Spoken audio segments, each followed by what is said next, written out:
Halo semuanya, kali ini saya akan melanjutkan alur cerita anime Solo Leveling Season 2 episode 2. Sebelum lanjut ke inti ceritanya, buat kalian yang baru saja menemukan channel ini ada baiknya jika kalian subscribe dulu channel ini dan jangan lupa juga untuk menyalakan notifikasinya agar saya semakin semangat lagi untuk membuat konten-konten terbaik buat kalian. Oke, tanpa berlama-lama lagi langsung saja kita ke alur ceritanya. Di awal cerita kita diperlihatkan Sung Jinwoo yang telah mengalahkan beruang es. Tanpa berpikir panjang dia langsung mengekstrak dan menjadikan beruang es itu sebagai bawahannya. Saat itu kurang lebih sudah 3 harian setelah unit penyerang White Tiger memasuki Red Gate. Baik pun berpikir kalau semua membernya pasti mengalami keadaan yang sulit. Dongso sendiri sangat malas dan kembali berpikir kalau Sung Jinwoo telah tewas. Dia begitu penasaran mengapa Jinwoo ada di dalam unit penyerang Guild White Tiger. Dengan serius Dongso bertanya, apa sebenarnya yang mendasari manajer Sang Min berani melakukan hal ini? Sang Min pun menjawab bahwa Jinwoo adalah kenalannya di mana lelaki berperingkat rendah itu hanya ingin mengamati serta melihat-lihat kegiatan di dalam gate rank C saja. Awalnya Sang Min merasa lega karena Dongso berlalu dan seakan menerima penjelasannya. Tapi setelahnya Dongso langsung mencekik Sang Min karena dia merasa dibodohi oleh manajer Guild White Tiger itu. Dongso ingin mengetahui lebih dalam apa yang sebenarnya direncanakan oleh Pak Sang Min. Jelas saja Sang Min sangat kesakitan menahan cengkeraman tangan Dongso. Tapi di saat itu juga baik langsung menghentikan tindakan gila Dongso. Amarah lelaki itu meledak karena tidak terima melihat bawahannya diperlakukan seburuk itu. Kedua hunter rank S itu saling mengeluarkan aura kekuatannya. Jelas saja manajer Sang Min benar-benar sangat khawatir melihat pertikaian itu. Jika kedua hunter peringkat tinggi itu tidak segera dihentikan, maka sudah pasti akan terjadi malapetaka mengerikan. Ketika Baik dan Dongso melesatkan serangan tinju super kuatnya, untungnya saat itu juga Wo Jinkul segera turun tangan dan menghentikan keduanya. Jinkul tidak memahami apa kepentingan Dongso dengan hunter Sung Jinwoo. Di sini Wincul menegaskan kalau Jinwoo adalah hunter rank E. Dia juga sudah memastikan hal ini secara langsung dengan menemui Jinwoo 2 bulan yang lalu. Pengawas asosiasi telah menyatakan bahwa kematian Huan Dongsuk adalah karena pertempuran melawan monster. Di sini Dongso tidak mempercayai cerita publik yang jelas-jelas dibuat-buat itu. Dia sangat yakin bahwa Yo Jinho atau anak orang kaya dari perusahaan Yoin Construction itulah yang telah dengan sengaja mencabut nyawa kakaknya. Dongso mengungkapkan tentang alasan utama mengapa dia mengincar Sung Jinwoo, di mana ini hanyalah akal-akalannya saja untuk menghabisi Jinwoo. Lelaki itu begitu kesal dan setelahnya pergi begitu saja. Di dalam hatinya Pak Sang Min berkata bahwa hanya dialah di sini yang paling memahami bagaimana kekuatan Jinwoo yang sebenarnya. Walau mustahil, tapi dia sangat berharap kalau Jinwoo bisa kembali dalam keadaan selamat. Di sisi lain, Kim terlihat kedinginan di tengah hutan bersalju. Dia pun berpikir jika saja timnya memiliki perlengkapan untuk menangani cuaca ini mungkin kemenangan masih bisa diraihnya. Tanpa diduga lelaki itu melihat pemandangan yang dimana para pasukan beruang telah dihabisi hingga tidak tersisa. Kim pun sangat terkejut. Dia bertanya-tanya bagaimana mungkin hunter kelas rendahan bisa mengalahkan semua beruang es itu.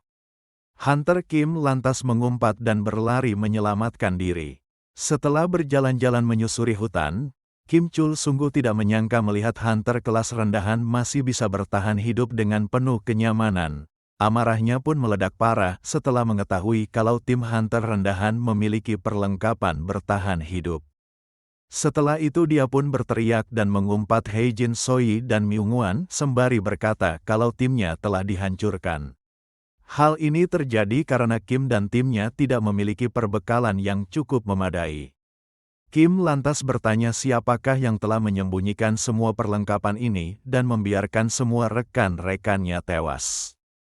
Tentu saja Heijin Songyi dan Myung Hwan nampak sangat tertekan. Kim pun berpikir bahwa Heijin telah mengetahui hal ini sejak awal. Inilah alasan mengapa Hejin langsung berpaling dan bergabung dengan tim Hunter kelas rendahan.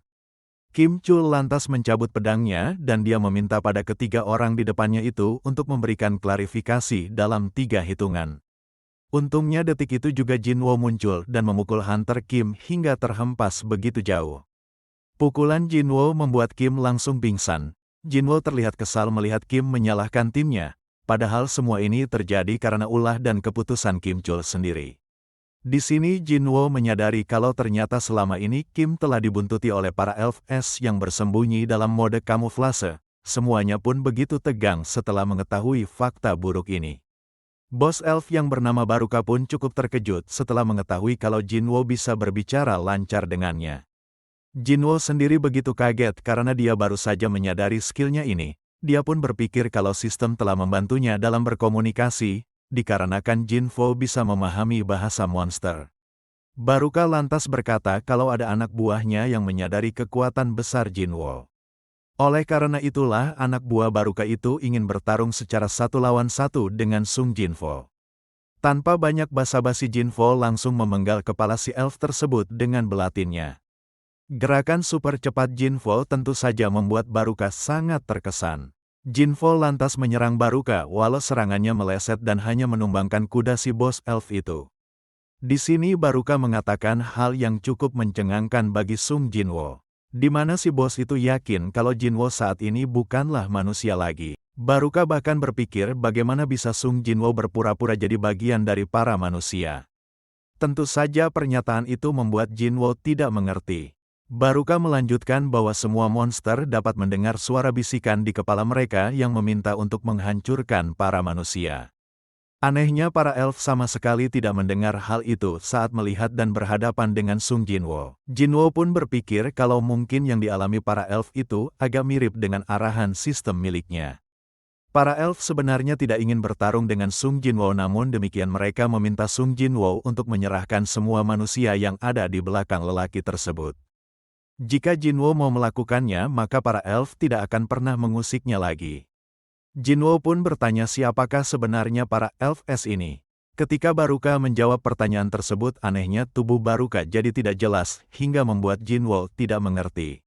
Jinwo pun menolak keras permintaan Baruka dan dia tidak akan pernah sekalipun menyerahkan teman-temannya.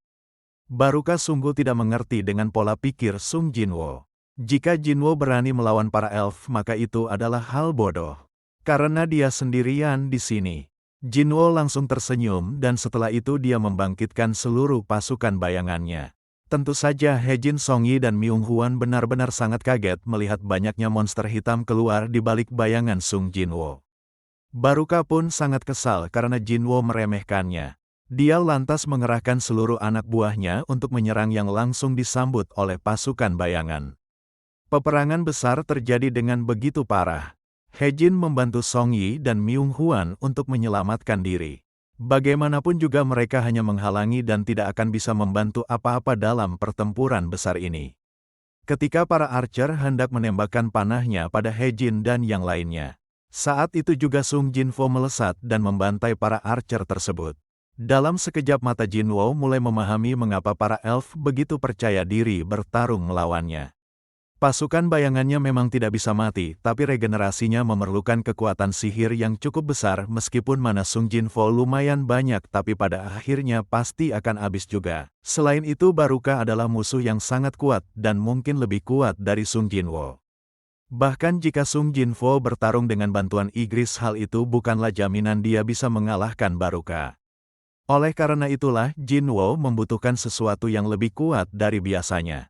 Duel 1 lawan 1 antara Jinwo dan Baruka terjadi dengan begitu epik.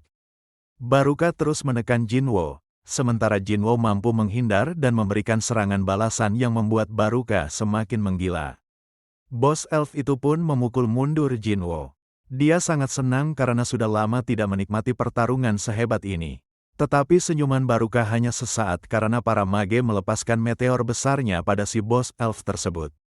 Kim Chul pun baru sadar dan bangkit setelah melihat Sung Jinwo. Lelaki bersirah itu sangat marah dan segera mengambil pedangnya untuk membantai Jinwo. Dia pun berlari kencang dan bersamaan dengan itu Baruka juga melesat cepat untuk menghabisi Jinwo. Di sini Jinwo meledakkan area di sekitarnya untuk menyembunyikan diri dari Baruka. Anehnya tiba-tiba saja muncul sosok bayangan lelaki besar berzirah yang meraung-aung untuk melindungi Jinwo. Scene pun kembali beberapa detik sebelumnya, di mana Kim Jul masih berlari ke arah Jinwo. Saat itu Igris mengayunkan pedangnya di hamparan salju yang membuat area sekitar jadi tertutupi. Detik itu juga Igris mengunuskan pedangnya pada Kim hingga membuat lelaki itu muntah-muntah darah. Kim pun mengumpat parah setelah menyadari kalau ternyata Sung Jinwo sudah merencanakan skenario buruk ini padanya.